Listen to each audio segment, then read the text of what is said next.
مصطفیٰ کمال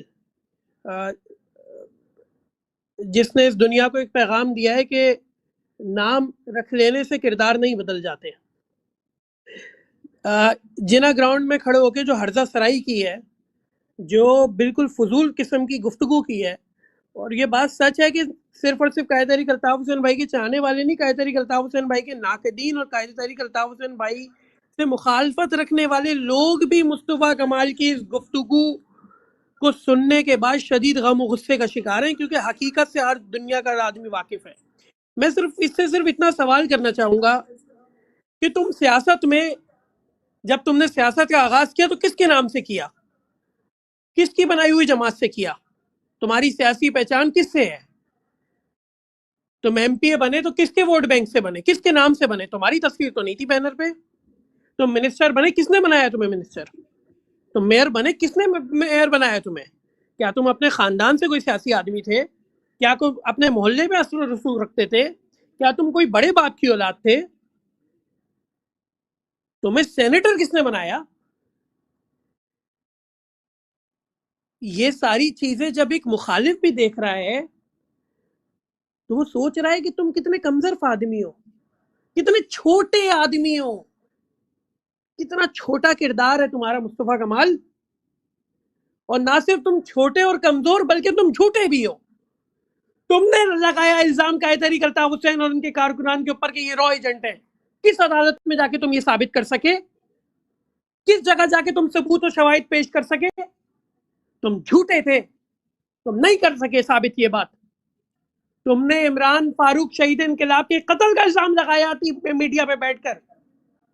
کس عدالت میں جا کے تم یہ ثابت کر سکے؟ کس جگہ تم دلائل دے سکے اس کی حمایت میں اپنی بات کی؟ نہیں دے سکے. تم پھر جھوٹے ثابت ہوئے. ابھی حالیہ پہل بات تم نے کہی کہ قائد تحریک الطاف حسین کی ایم کیو ایم نے پیپلز پارٹی سے کوئی معاہدہ کرنے کر لیا ہے کہ یہ بائیک آؤٹ کریں گے اور کوئی پیسہ لے لیا ہے. ہم نے تو بائیک آؤٹ نہیں کیا، ہم الیکشن میں اترے، اس سے تم پھر ایک بار جھوٹے ثابت ہو گئے ہو. لہٰذا تم کنزرف نہیں، جھوٹے اور چھوٹے آدمی ہو. تم نے کہا تھا تم ایم کیو ایم کو دفن کرو گے، آج تم اسی ایم کیو ایم کے ساتھ بیٹھے ہو، اسی قبضہ کر کے ایم کیو ایم کے ساتھ بیٹھے ہو. تم نے کہا تھا کہ خالد مقبول را کا ایجنٹ ہے، آج تم اسی را ایجنٹ کی سربراہی میں بیٹھے ہو. تم نے کہا تھا ڈاکٹر عاصم نے تمہارے کارکنان کو جہاں بات کیا، آج تم انہی کا اسی ڈاکٹر عاصم کے خلاف ایف آئی آر نہیں کٹائی تم نے، اور آج تم اسی کی راہ دیکھ رہے ہو. تم نے کہا کہ تم قوم کے بچے چھڑوا کے لے کر آئے. تم یہ تو بتاؤ وہ قوم کے بچے تم کہاں سے چھڑوا کے لے کر آئے؟ ان قوم کے بچوں کو تم نے اٹھوایا کیوں تھا؟ وہ عدالتوں کو نہیں ملے، وہ پولیس کو نہیں ملے، وہ دیگر اداروں کو نہیں ملے، وہ ان کے والدین کو نہیں ملے، وہ مصطفیٰ کمال کو کیسے مل جاتے ہیں بچے؟ یہ کون ہے جو مصطفیٰ کمال کو پرا کر یہ بچے حوالے کر کے کہتا ہے کہ جاؤ تم کیش کرا لو؟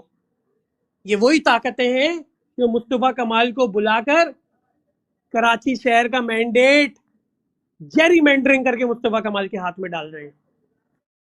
مصطفیٰ کمال کہتا ہے کہ اس نے قائد تحریک الطاف حسین کو معاف کیا، اس کو شرم نہیں آ رہی. معافی تو مصطفیٰ کمال تمہیں مانگنی چاہیے.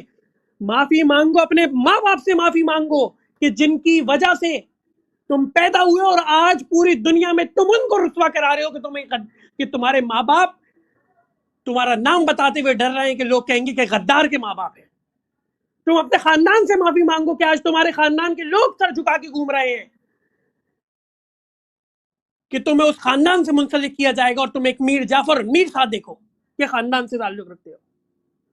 تم اس شہر سے معافی مانگو جس شہر کے مینڈیٹ کو تم نے چرایا اور دھاندلی کر کے تمہیں دیا گیا. اس شہر کے لوگوں سے معافی مانگو، لوگ جس شہر کے ووٹر تمہیں بددعائیں دیتے پھر رہے ہیں کہ جن کے ووٹوں کو تم نے غمن کیا. تم ان ماؤں سے معافی مانگو جن کے بچوں کو تم نے گرفتار کرایا، اغوا کرایا، اور اس کے بعد ان کی تشدد زدہ ماورائے عدالت قتل کے بعد لاشیں ملی. تم معافی مانگو ڈاکٹر حسن ظفر عارف سے کہ جن کو تمہارے پروجیکٹ کو لانچ کرنے کے لیے شہید کیا گیا. تم معافی مانگو الف علی رضا عابدی شہید سے کہ جس کی ریکارڈنگ تھی کہ پی ایس پی کے لوگ ایجنسیز کو میرا نام دیتے ہیں، اور اس ساتھی کو بھی شہید کر دیا گیا.